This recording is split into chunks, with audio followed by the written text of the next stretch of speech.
हमेशा बच्चों का प्रश्न रहता है कि सर काव्य गुण क्या कहलाते हैं और शब्द गुण क्या कहलाते हैं। तो काव्य गुण और शब्द गुण एक ही चीज है, शब्द गुण, ठीक है। तो काव्य गुण और शब्द गुण एक ही चीज है, अलग अलग नहीं है। क्योंकि गुण तो आप जानते हैं अच्छाइयाँ, और एक इंसान में गुण भी होते हैं और दोष भी होते हैं। उसी प्रकार से प्रत्येक साहित्य में दोष भी होते हैं और गुण भी होते हैं। तो हम आज काव्य गुण के बारे में चर्चा करेंगे। काव्य गुण या शब्द गुण किसे कहते हैं। तो सबसे पहले हम काव्य गुण की परिभाषा देख लेंगे। तो काव्य गुण वे आंतरिक तत्व जो काव्य में रस का उत्कर्ष करते हैं एवं उसकी शोभा बढ़ाते हैं और पाठक और श्रोता के मन में आनंद की भावना भरते हैं। आंतरिक तत्व मतलब जो हमारे अंदर स्थायी रूप से विद्यमान रहते हैं, वो हमारे आंतरिक तत्व कहलाते हैं। और काव्य मतलब जैसे कोई कविता कहानी पढ़ रहे हम, तो जब हम कोई कहानी कविता पढ़ें, ठीक है ना, जो हमारे आंतरिक तत्व उत्पन्न हो जाएं और उसमें रस का उत्कर्ष हो, यानी रस की वृद्धि हो, कौन सी रस हो रहे हैं, और उसकी शोभा बढ़े, और पाठक यानी जो पढ़ रहा है, श्रोता मतलब जो सुन रहा है, तो पाठक और श्रोता के मन में आनंद की भावना उत्पन्न कर दे, तो वो क्या कहलाते हैं, हमारे काव्य गुण कहलाते हैं। जिससे हमें आनंद प्राप्त हो तो वो काव्य गुण कहलाते हैं। भरत मुनि ने काव्य गुणों की संख्या 10 मानी है। तो काव्य गुण के भेद अब अपन पढ़ेंगे कि काव्य गुण कितने प्रकार के होते हैं। तो हमने देखा कि परिभाषा में हमने देखा कि काव्य गुण वे आंतरिक तत्व हैं जो काव्य में रस का उत्कर्ष करते हैं, उसकी शोभा बढ़ाते हैं, पाठक और श्रोता के मन में आनंद की भावना उत्पन्न करते हैं। और इसके बाद में हम देखें काव्य गुण के भेद। तो काव्य गुण के भेद कितने होते हैं। तो काव्य गुण मुख्य रूप से 3 प्रकार के होते हैं। आपको पता होगा, ओज गुण, माधुर्य गुण और प्रसाद गुण। ये तो हमें पता है कि काव्य गुण 3 प्रकार के होते हैं, लेकिन कभी कभी उसके उदाहरण पूछ लेते हैं, तो हमें उनके उदाहरण और परिभाषा दोनों आनी चाहिए। तो ओज गुण क्या कहलाता है। ओज यानी जो ओज गुण है, ओज गुण में हमेशा कठिन वर्णों का प्रयोग किया जाता है। और ओज का मतलब उत्साह है, स्फूर्ति, नवीनता। तो जहाँ पे स्फूर्ति की बात की जाए, नवीनता की बात की जाए, उत्साह की बात की जाए, तो वहाँ पे ओज गुण होता है। फिर है माधुर्य गुण। माधुर्य गुण मतलब जहाँ हमारा मन प्रफुल्लित हो जाए, आनंदित हो जाए, वो क्या कहलाता है, हमारा माधुर्य गुण। फिर है प्रसाद गुण। प्रसाद गुण का मतलब है, इसमें बहुत सरल शब्दों का प्रयोग किया जाता है जिसका अर्थ हमें आसानी से समझ में आ जाता है, और लगभग ये प्रसाद गुण हम सभी रसों में पाया जाता है। तो ये जो ओज गुण है, तो ओज गुण हमेशा वीर रस में, रौद्र रस में और करुण रस में पाया जाता है। और जो माधुर्य गुण है, माधुर्य गुण में हमेशा श्रृंगार रस और करुण रस होता है।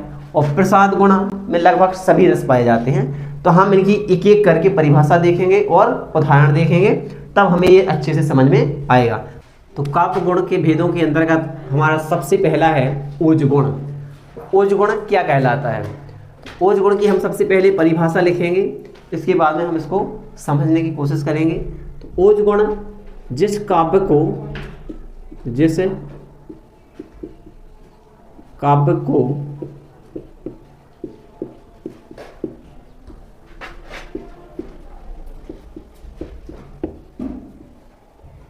पढ़ने सुनने से पाठक या श्रोता के मन में उत्साह, जोश, स्फूर्ति या नवीनता उत्पन्न हो उसे ओज गुण कहते हैं। उसे ओज गुण कहते हैं। तो आपने देखा कि ओज गुण क्या कहलाता है, यानी जिस काव्य को हम पढ़ें या सुने, उसको पढ़ने से या सुनने से पाठक यानी जो पढ़ता है, श्रोता यानी जो सुनता है, तो पाठक या श्रोता के मन में या हृदय में क्या उत्साह, जोश, स्फूर्ति या नवीनता उत्पन्न हो, उसे क्या कहते हैं हम? ओज गुण कहते हैं। यानी यदि हम कोई कविता वगैरह पढ़ रहे हैं या सुन रहे हैं और उनको सुनने से या पढ़ने से हमारे अंदर क्या उत्पन्न हो जाए?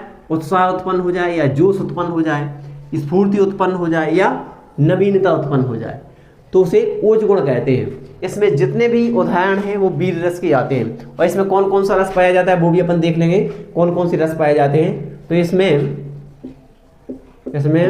वीर रस, रौद्र रस और करुण रस पाया जाता है।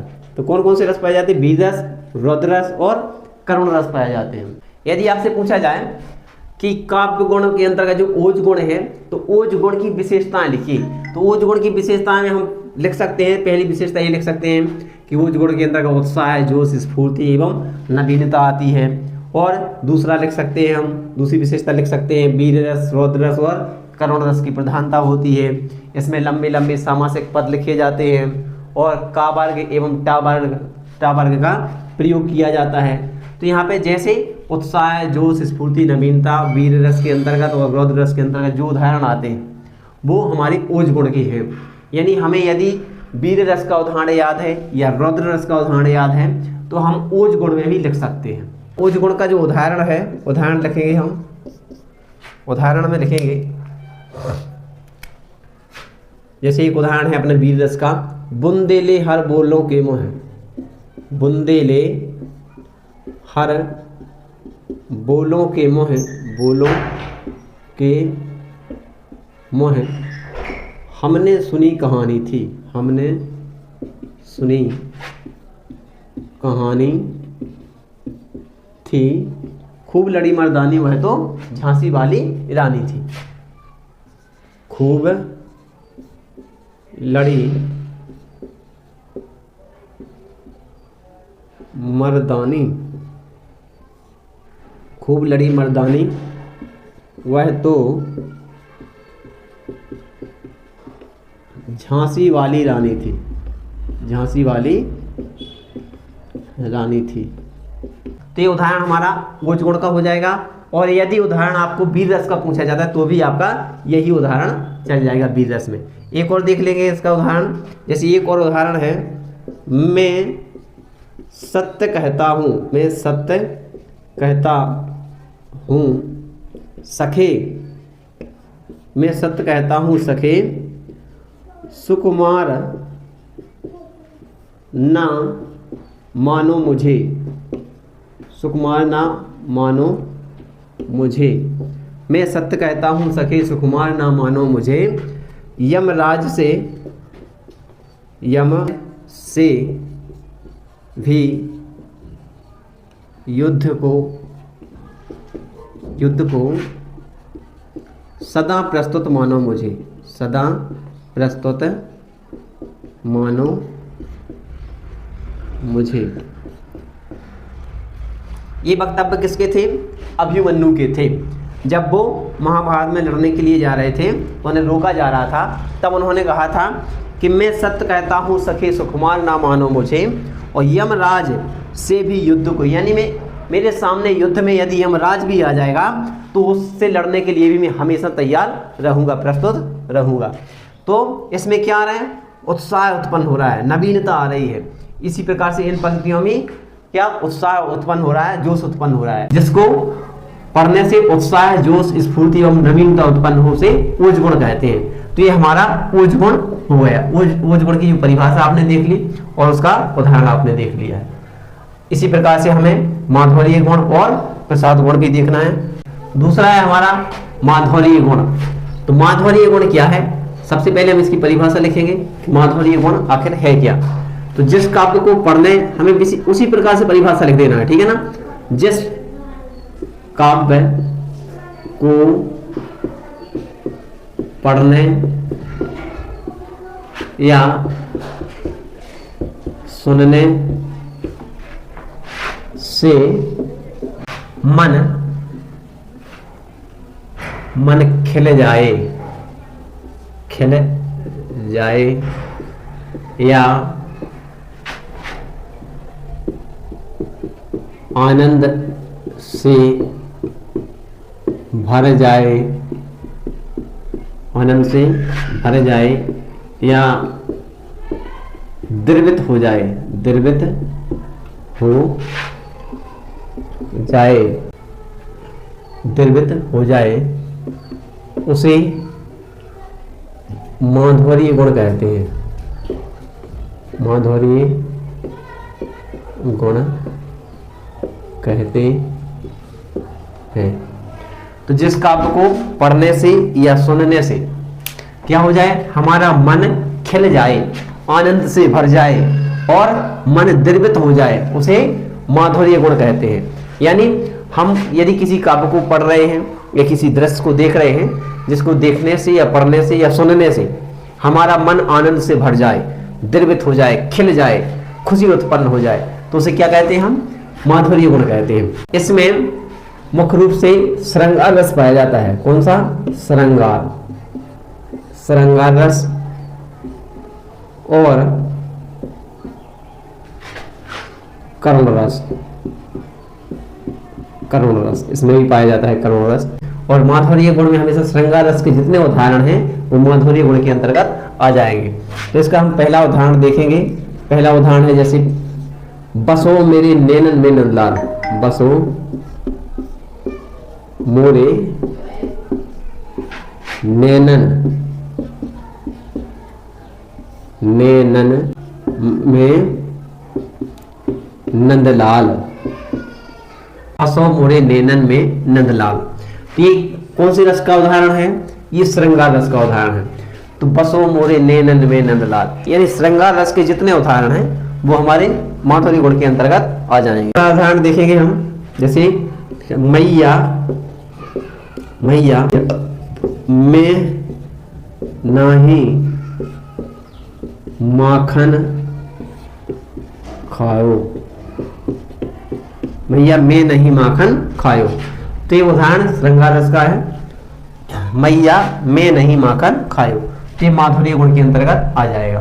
तो ऐसे जितने भी उदाहरण हैं जो श्रृंगार रस के अंतर्गत आते हैं, तो वो किस करुण रस के अंतर्गत आते हैं, तो वो माधुर्य गुण में आ जाएंगे। तीसरा है हमारा प्रसाद गुण। प्रसाद गुण में लिखेंगे अपन जिस काव्य को पढ़ने या सुनने से उसका अर्थ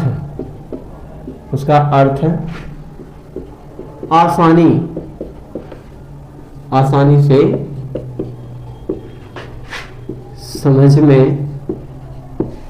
में आ जाए, आसानी से समझ में आ जाए, उसे प्रसाद गुण कहते हैं, प्रसाद गुण कहते हैं। और ये लगभग सभी रसों में पाया जाता है, सभी रसों में पाया जाता है। ये लगभग सभी रसों में पाया जाता है। यानी जिस काव्य को पढ़ने से या सुनने से हमें उसका भावार्थ, अर्थ आसानी से समझ में आ जाए। इसमें छोटे छोटे सामासिक पद रहते हैं और जितने भी भक्ति संगीत से संबंधित पद रहते हैं वो हमारे पूरे पद कहाँ आते हैं? प्रसाद गुण के अंतर्गत आते हैं। जितनी भी हमारी प्रार्थनाएं हैं, भक्ति से संबंधित गीत हैं, वो सब किस में आएंगे? प्रसाद गुण में आ जाएंगे। तो हमने देखा कि जिस काव्य को पढ़ने या सुनने से उसका अर्थ आसानी से समझ में आ जाए उसे प्रसाद गुण कहते हैं। और ये लगभग सभी रसों में पाया जाता है। इसका उदाहरण हम देखेंगे। जैसे उदाहरण है, हे प्रभु आनंद दाता, हे प्रभु आनंद दाता, ज्ञान हमको दीजिए, ज्ञान हमको दीजिए, शीघ्र सारे दुर्गुणों को दूर हमसे कीजिए। हे प्रभु आनंद दाता, ज्ञान हमको दीजिए और शीघ्र सारे दुर्गुणों को शीघ्र सारे दुर्गुणों को दूर हमसे कीजिए, दूर हमसे कीजिए। तो ये प्रसाद गुण के अंतर्गत आ जाएगा। हमने देखा कि जितने भी हमारे भक्ति संगीत हैं, जितने भी भक्ति के पद हैं, वो सब, जितने भी प्रार्थनाएं हैं, वो सब किस में आएंगी? प्रसाद गुण के अंतर्गत आएंगे। तो इस प्रकार से आपने देखा कि काव्य गुण मुख्य रूप से 3 प्रकार के होते हैं। पहला हमारा ओज गुण है, दूसरा हमारा माधुर्य गुण है और तीसरा है प्रसाद गुण। प्रत्येक के हमने आपके लिए परिभाषा और उदाहरण सहित लिखवाया है। और ये हमारी परीक्षा में 2 नंबर में क्वेश्चन पूछा जाता है, एक पूछा जाता है। हो सकता है कि काव्य गुण के केवल भेद पूछ लें, आपको परिभाषा लिखने के लिए नहीं पूछे। हो सकता है कि आपको केवल एक गुण की परिभाषा या उदाहरण पूछ लें। तो इसको हमें तीनों गुणों को पढ़ लेना है और उनकी परिभाषाओं को पढ़ लेना है।